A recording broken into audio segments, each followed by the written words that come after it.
नओं साल 2026 पर सूर परोका रिपोर्ट मंज़ूर कालरो। नए साल शुरू थियण जी मुबारकूं कहिड़नि सूर ॿरण सां ॾिजनि पोइ बि ज़माने जे वहिंवार ख़ातिर मुबारकुनि जा पैगाम आम थी ॾिसजनि था।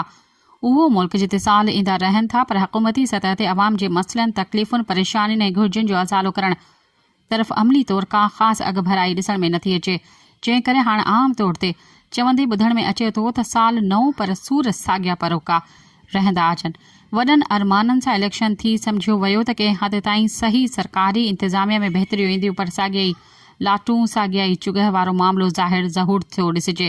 बैन अल-अक़वामी सतह ते साल 2025 खे खूनी साल शुमार कयो वेंदो, जिते फ़लस्तीन जे मामले ते अमरीका जी सिकाट सां इसराइल तरफ़ां जदीद दौर जी तारीख़ में ज़ुल्म, इंसाफ़ ऐं खून अर्ज़ी कंदे हज़ार इंसाननि खे बमनि, मीज़ाइलनि, गोलियुनि सां निशानो बणाए मारिया विया, जिन में मासूम बरड़ा माइरूं शामिल आहिनि। केतिराई ज़ख़्मी ऐं माज़ूर बणिजी विया आहिनि। ज़ुल्म ऐं बरबरियत ते गॾियल क़ौमुनि जे इदारे, इंसानी हक़नि जी तंज़ीम समेत दुनिया जे अमन पसंद मुल्कनि पारां कयल अपीलुनि तोड़े गुज़ारिशात ते अमल न कंदे जंगी जारियत खे जारी रखियो वियो।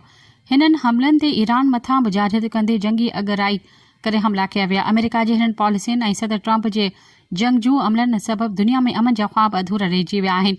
समूरी दुनिया में अमेरिकी सदर जे पॉलिसियुनि सबबि हिक क़िस्म जो ख़ौफ़ ऐं बेचैनी थी ॾिसिजे। 2025 में अमन जो पखी दरबदरीअ सां फिरंदो रहियो, जेको अञा बि अमन ख़ुशहाली लाइ फिरंदो रहे थो। ख़ासि तौर सिंध जूं हालतूं बदमनी जे वर चढ़ियल रहियूं। इन समय ते इंतिज़ामी मामला ऐं इदारनि जे मथां अवाम जी शिकायतूं वधीक रहियूं। अहिड़ियुनि हालतुनि मां उमीद कजे थी त नओं साल 2026 अमन, ख़ुशहाली, तरक़ी, इंसानियत जे एहतराम ऐं जंगियुनि तोड़े जंगजू सोचनि खां बहितरीन तरफ़ सलामती वारो साल साबित थिए।